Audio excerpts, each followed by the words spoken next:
In the world of Bleach, there is much meaning to be found in a name. The name of an individual forms one's status, their title determines their power. Even the weapon one wields has a name that speaks not to just its powers, but also to the feelings it carries. Names hold such importance that even the one who created these names has power that towers above the others. The protectors of the balance in this world are known as Shinigami, meaning death god, and thus is a name that is earned through strength and bloodshed. Amongst these Shinigami, there is a name that stands above all others. A name that, even amongst those who call themselves gods of death, is feared. It's a name that is power and violence incarnate. It's the name that belongs to the one who has earned the right to call themselves the strongest Shinigami. In Soul Society, there is only one who can claim this name. There is only one Kenpachi.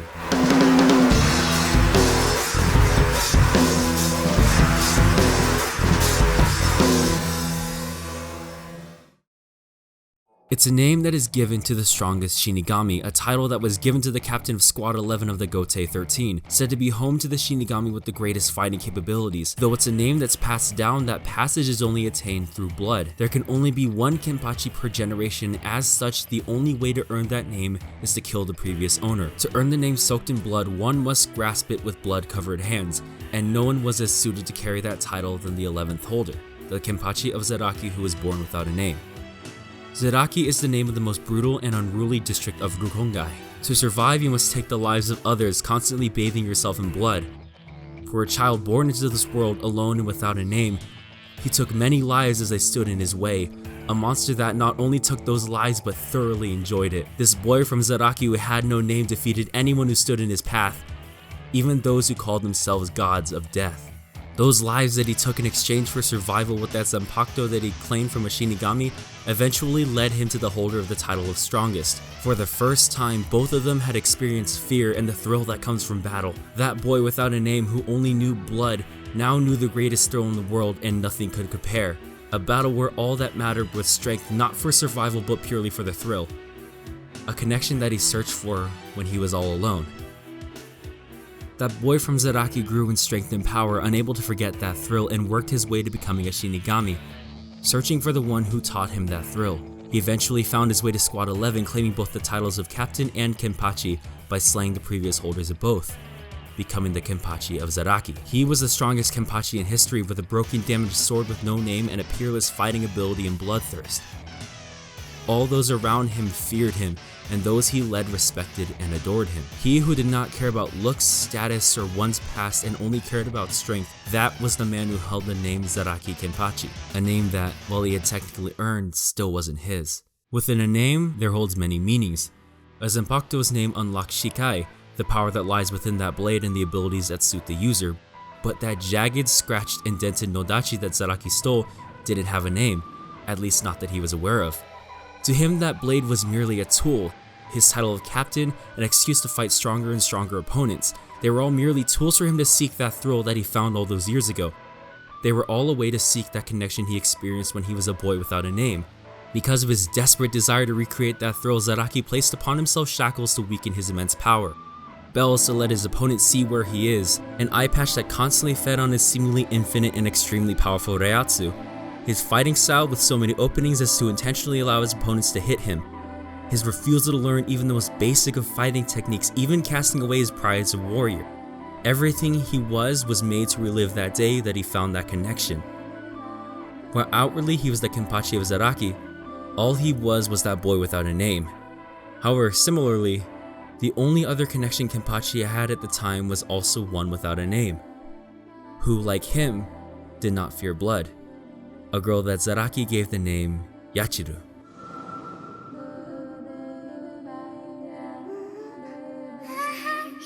どっから来たガキ刀だぞ怖くねえのか人を殺す道具だ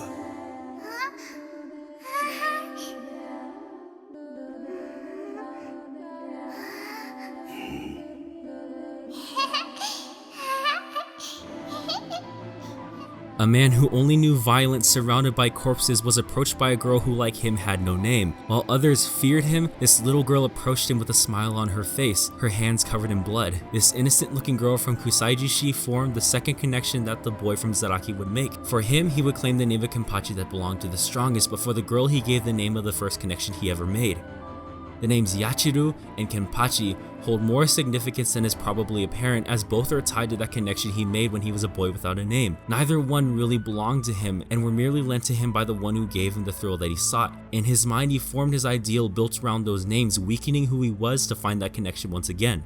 And that was Unohana Yachiru's greatest sin. As the originator of the name Kenpachi, Unohana found her greatest foe in that boy without a name.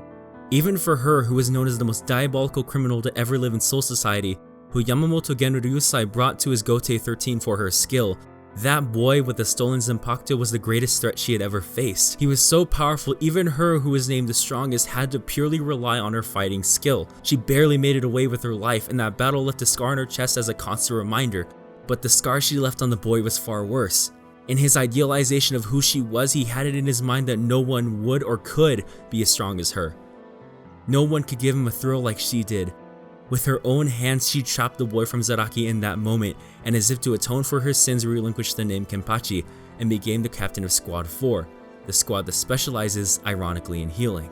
In that moment, it was as if not one but two lives were locked away, both throwing away their pride as warriors. Because the name Kenpachi wasn't truly passed along, time would never resume until that sin was corrected. For that boy from Zaraki to earn the name Kenpachi, he would have to face Unohana Yachiru one more time. He would have to kill the ideal that he created in his mind. How could Zaraki Kenpachi, the strongest Shinigami, struggle and lose against a boy who had just gained his Shinigami powers? How could Zaraki Kenpachi, who knew no equal, struggle against the 5th strongest Espada? How could he, who Unohana Yachiru feared with all of her being, lose to anyone? Why didn't he know his Zanpakuto's name? The answer is simple. Why did he name that girl Yachiru? Ichigo saw Zaraki at first as an unbeatable monster, but he was able to defeat him once he realized that he wasn't alone, that Zangetsu, who stood by his side, was no tool but was a part of him. Zaraki couldn't hear his Zanpakuto, let alone learn its name, because that weapon was a tool, his name Kenpachi not truly earned. Zangetsu's voice was heard by Ichigo because Ichigo was actively searching for the meaning behind his ideals, to find his true self. Zaraki, who locked away his true self for fear of losing a connection, couldn't do that. Was incapable of doing that. Ichigo could evolve, but Zaraki was frozen in time until that battle led to his defeat. Ichigo, who had pride in who he was, and Zaraki, who threw away his pride to enjoy the thrill of battle. Zaraki found a connection with Ichigo in the midst of it all. If it rusts, it can never be trusted. If its owner fails to control it, it will cut him. Yes, pride is like a blade. A chain was removed. Noitora refused to be weaker than anyone, much less a woman. He was stronger, his pride wouldn't allow him to accept subservience to that which he viewed as inferior.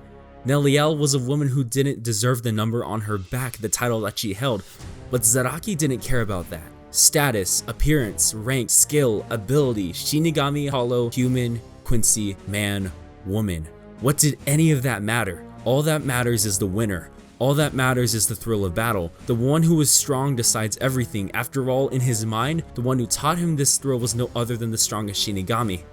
A woman. Noitora was a mere insect, wishing for power and cursing those who had it while he did not. But Zaraki cast aside his power out of his desire to connect to the one who held power he felt was beyond his. Noitora, an insect cursing all others and desiring to look down upon them. And Zaraki, who forever desired to keep looking up, for in his eyes, there's nothing more depressing than constantly looking down. Noitora, who was consumed by pride, and Zaraki, who threw his away. Zaraki found another connection. We are insects, swinging around with no nature, desiring evil, descending, creeping like worms. I lift my head up even higher than the moon, until I can't see you bastards anymore. Another chain was removed. This husk of who he once was bound by weakness after weakness, starved for a thrill. A connection was slowly being reawakened.